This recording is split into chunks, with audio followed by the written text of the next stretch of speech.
गुरुर्ब्रह्मा गुरुर्विष्णु गुरुर्देवो महेश्वरः गुरु साक्षात् परब्रह्म तस्मै श्री गुरुवे नमः। बोले सद्गुरुदेव भगवान की। मित्रों, आप सब में रमे राम को मेरा प्रणाम। इस समय समाज में एक बहुत ही भयानक विवाद छिड़ा हुआ है, कौन सनातनी है और कौन सनातनी नहीं है। सनातनी तो परमपिता परमात्मा जो हृदय प्रदेश में निवास करती हुई हमारी आत्मा, यही सनातनी है। बाकी तो सब हम जीव हैं।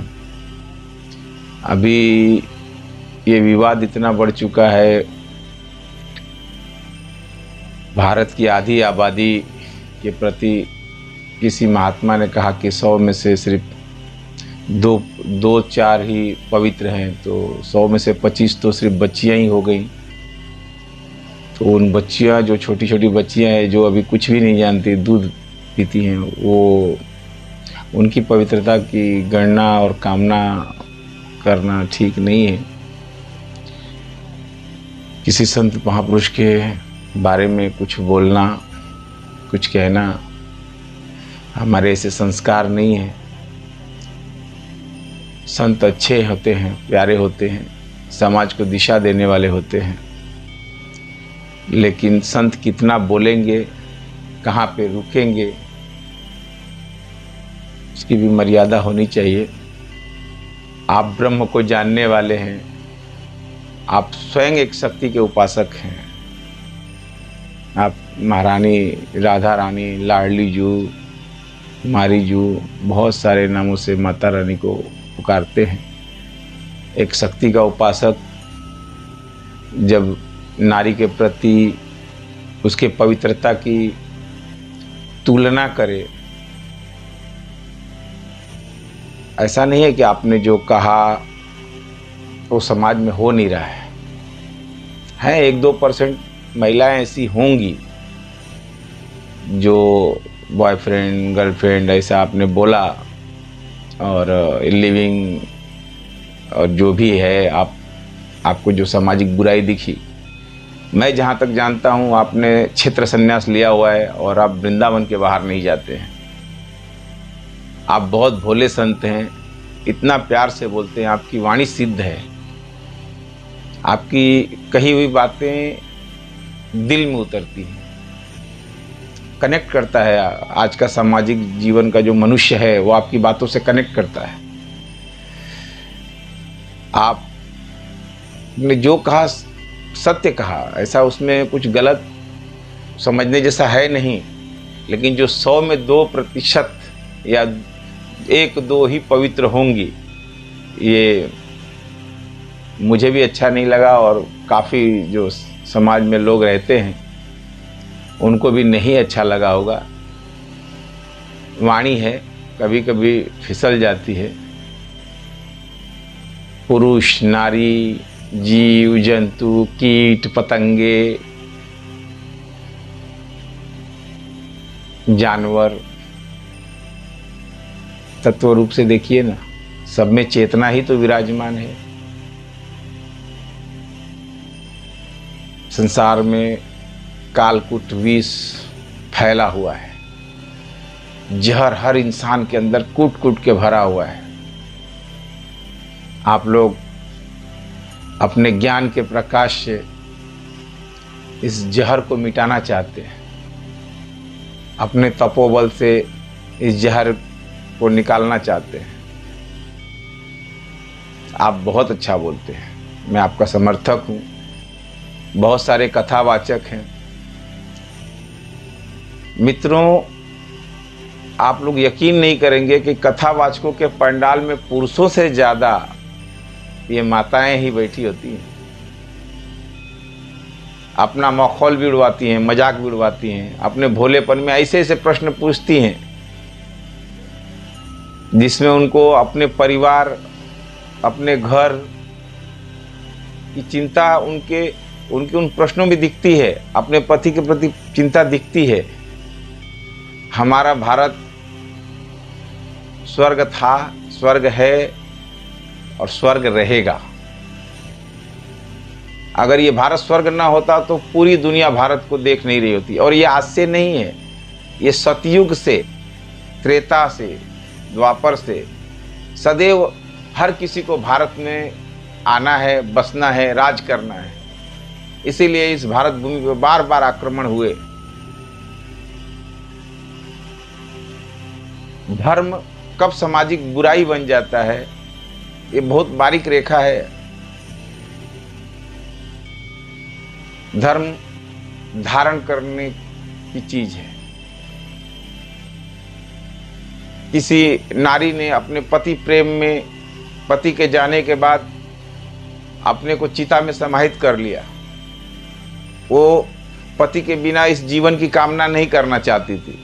उसने स्वेच्छा से अपने आप को अपने पति प्रेम में, अपने पति के शरीर के साथ अपने आप को मिटा लिया। मैं इसको जायज नहीं ठहराता हूँ, लेकिन उन्होंने किया, उस नारी ने किया।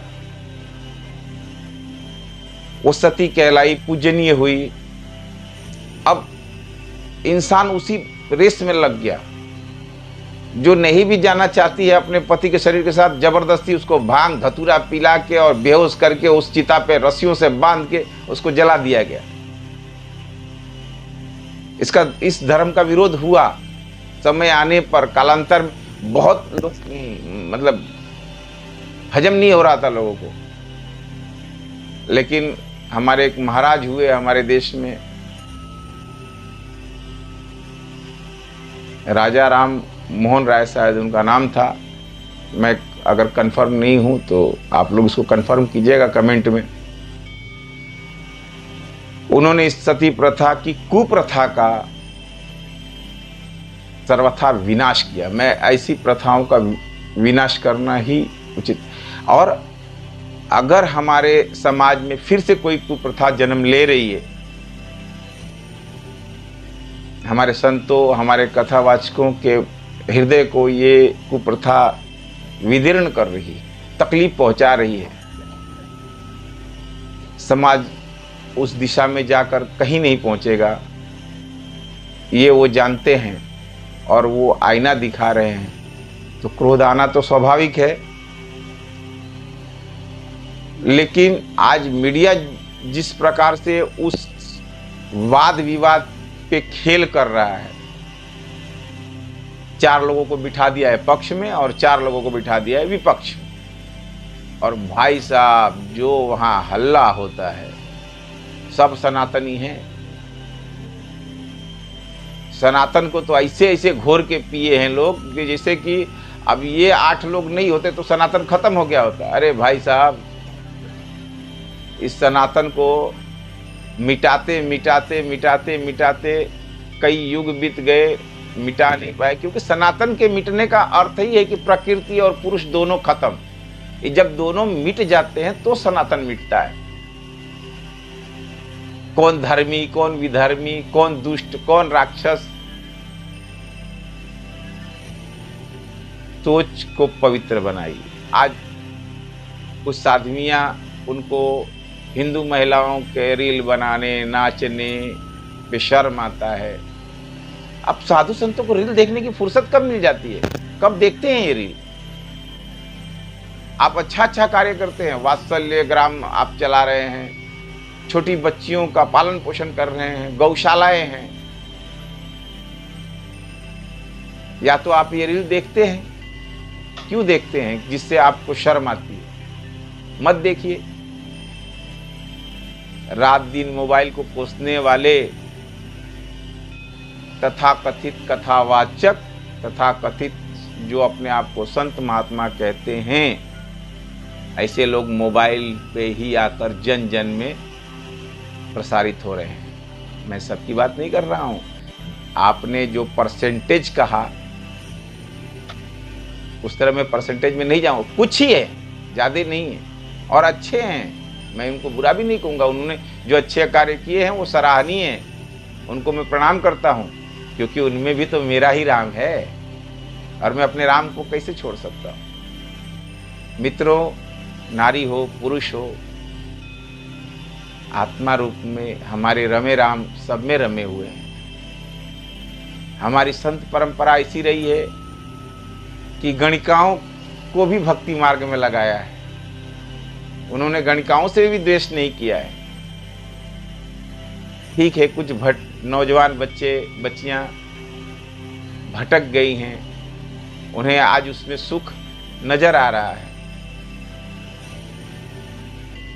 जिस चीज में वो सुख ढूंढ रही है उसमें सुख है नहीं, दुख ही दुख है। और जो अभी उसके दुख में पहुंच गए हैं वो कहाँ जाते हैं? भाग के उन्हीं कथा पंडालों में आते हैं मन की शांति के लिए, विदेशों से, देश से। अगर ये दुख नहीं होता समाज में, संसार में, अगर इस प्रकार का कष्ट नहीं होता हृदय में लोगों के, तो कथा पंडाल ऐसे भरे नहीं होते। मोबाइल अच्छा है बुरा है, इसके विवाद में तो मैं पढ़ूंगा ही नहीं, लेकिन मोबाइल में क्या सर्च होगा उसमें अच्छाई और बुराई ढूंढी जा सकती है। मैं आज जिन महात्माओं को, कथावाचकों को, सत्पुरुषों को अभी हम जानते हैं, जो मार्केट में फुल चल रहे हैं, जिन्हें देखा जाता है, सुना जाता है, समझा जाता है, हिमालय में कंदराओं में बैठे हुए जहाँ नेटवर्क और टावर नहीं है वहाँ के महात्मा नहीं है। ये समाज में रहने वाले महात्मा हैं जो मोबाइल में 24 घंटा आते हैं और वहीं पे उन्हें देखा जाता है, वहीं उन्हें सुना जाता है और वहीं से उनसे कनेक्ट किया जाता है। और फिर लोग टिकट निकाल के उनके आश्रमों की तरफ कि महात्मा हैं, संसार त्यागा हुआ है, ज्ञानी हैं, कुछ ऐसा बता देंगे जिससे मेरे घर का कलह शांत हो जाएगा, मेरे घर में शांति आ जाएगी, मेरा जीवन सुलभ और सुचारू रूप से चलने लग जाएगा।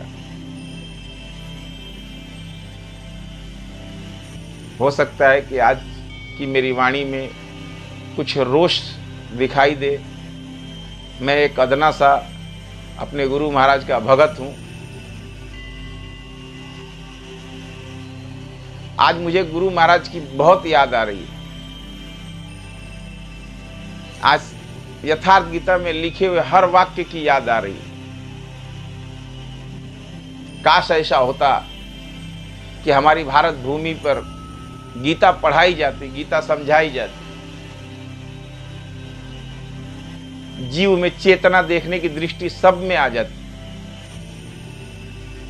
आज ये बच्चे बच्चियां अगर गीता का श्रवण करते, गीता का पाठ करते, तो ये शारीरिक भोगों से ऊपर उठते।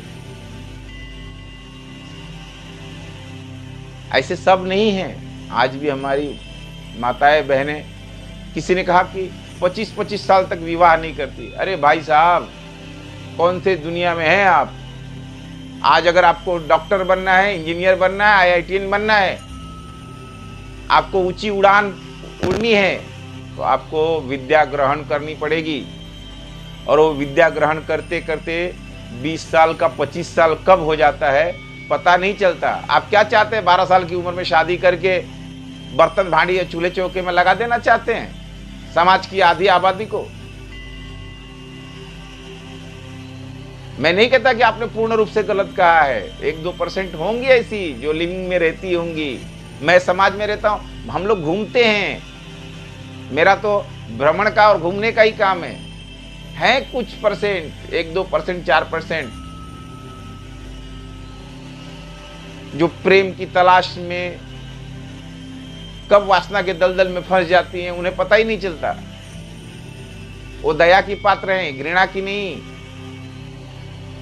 उन्हें अगर घर में, परिवार में मान सम्मान प्रेम मिला रहता, उन्हें कोई मार्गदर्शक मिला रहता, तो नहीं भटकती।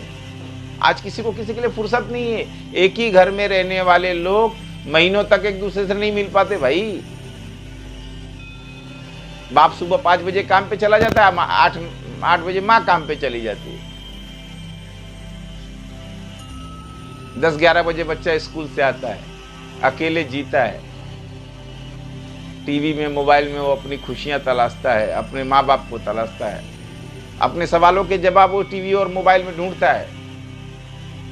और उसी में स्क्रॉल करते करते वो कब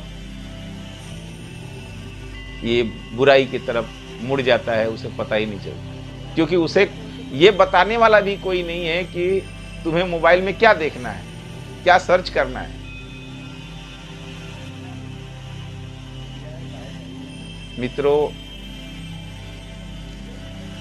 बाबा ने तो एक बार कहा, लेकिन उसकी बखिया जो उखेड़ी जा रही है, भोले संत हैं, अच्छे महापुरुष हैं, वाणी सिद्ध है, लोग सुनते हैं उनको, और परसेंटेज वाइज तुलना नहीं कर पाए। उन्हें ये कहना चाहिए था कि कुछ 1-2% महिलाएं ऐसी हैं, वो कह गए कि 1-2% ही पवित्र होंगी, यही उनसे चूक हो गई, बाकी उन्होंने कुछ भी गलत नहीं कहा है।